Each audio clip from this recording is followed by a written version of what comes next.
तो दोस्तों आज मंडे है और आज मैं लेकर आया हूँ कभी मैं कभी तुम का 4th एपिसोड का रिव्यू।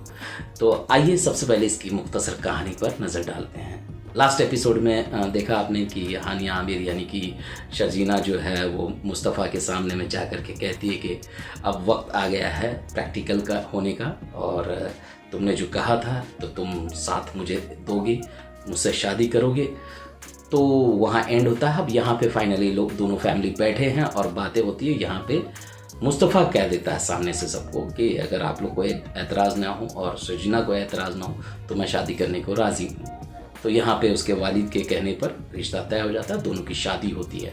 उधर फॉरेन कंट्री से रुबाब के वालिद जो है वो आ चुके हैं और वही थोड़ा ड्रामा में ट्विस्ट दिखाना है, इसलिए वो फिलहाल शुरू में नाराज़ रहते हैं कि नहीं तुम एक एम्प्लॉय से कैसे शादी कर सकती, तुम्हारी सैलरी पे जीने वाला वो आदमी है। लेकिन वो अपनी बेटी की ज़िद के आगे हार जाते हैं, जैसा कि हमेशा से होता आया हर हीरोइन के सामने में या हर औलाद के सामने में बाप हार जाता है। तो यहाँ पे भी बाप बेचारा हार गया है और फाइनली एक डेट तय किया जाता है फ्राइडे का। और फ्राइडे को इधर आदिल और रुबाब की शादी हो रही, उधर मुस्तफ़ा और शर्जीना की और उसकी बहन शर्जीना की बहन की भी शादी हो रही है।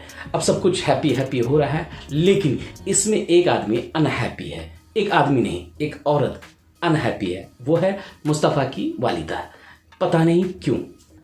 तो अब उसकी शादी हो गई है शर्जीना की, अब विदा होकर के मुस्तफ़ा के घर पे आ गए हैं और यहाँ पे ड्रामा एंड होता है। तो आइए दोस्तों सबसे पहले हम लोग सीन को एनालाइज कर लेते हैं। दोस्तों पहली बात तो ये है कि मुस्तफ़ा क्यों राज़ी हो गया शादी करने को, कोई तो कारण होना चाहिए। चलिए ठीक है, कोई बात नहीं है कि हाँ चलो उसके दिल में आया होगा बातें और उसने शादी के लिए हामी भर दी। यहाँ पे उसके वालिद खुश हो जाते हैं, शादी कर देते हैं। अननेसेसरी ड्रामा में ट्विस्ट लाने के लिए कि भाई अब देखिए स्टोरी इतनी कमज़ोर है क्योंकि आप खुद, मैं ऑडियंस से कह रहा हूँ कि आपने हज़ारों ड्रामा इस तरह का देखा होगा जहाँ शादी नहीं होती है तो कोई एक आदमी खड़ा होता है और शादी करके उसे ले आता है, फिर उसके बाद घर में ड्रामा शुरू होता है और फिर आखिरी में वो लोग मिलते हैं। तो सेम इसी तरह का प्लॉट पे काम किया गया है।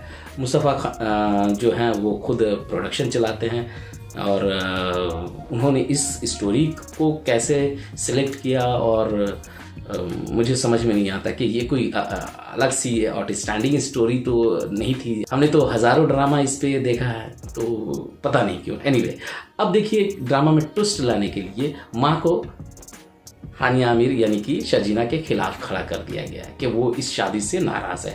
क्यों नाराज़ है भाई? उसे ही आप बहू बना करके लाने वाली थी, बड़े बेटे की बड़ी बहू। अब भाई अगर बड़ा बेटा ने शादी नहीं किया तो बहू तो बदल नहीं गई ना।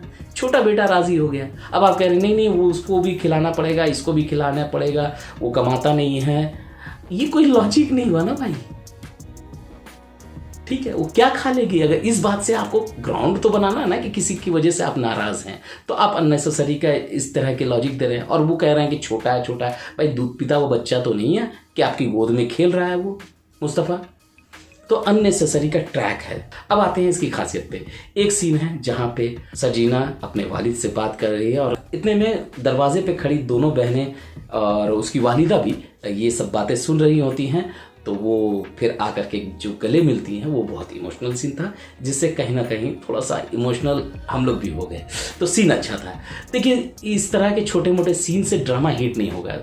पहली बात तो ड्रामा बहुत कमज़ोर है, मैं बार बार कह रहा हूँ स्टोरी ही कमज़ोर है। तो क्या कर सकते हैं, डायरेक्शन आप क्या कर लेंगे। डीओपी का काम अच्छा है, जो सेटअप चुना गया, जो लोकेशंस हैं उसका बहुत अच्छा सिलेक्शन किया गया, लेकिन सब कुछ बेकार है। इधर शादी हो रही है आदिल की और उधर शादी हो रही है मुस्तफ़ा की, दोनों को बहुत अच्छे से इंटरकट में दिखाया गया है। लेकिन आदिल के को अभी से समझ में आ रहा है कि वो क्या होने वाला है, क्योंकि आदिल एक से उसके ससुर हाथ तक नहीं मिलाते हैं। और फिर जब वो केक काटने के लिए अपने से जो मंगवाया हुआ है केक उसने खुद से, और उसको काटने के लिए अपनी बीवी रुबाब से कहता है तो वो इग्नोर करके चली जाती है। तो अभी उसको उसकी औकात समझ में आएगी आदिल को। तो ड्रामा इंटरेस्टिंग होगा, लेकिन स्टोरी कुछ अच्छी नहीं है। शायद कुछ एलिमेंट्स ऐसे आए जो लोगों को मतलब ग्रिप कर जाए और मज़ा आ जाए। तो यही बातें थी इस एपिसोड की। फिर अगले एपिसोड की बातें मैं लेकर के आऊँगा। तब तक के लिए इजाज़त दीजिए, अलविदा दोस्तों, अपना ख्याल रखिए, लव यू ऑल।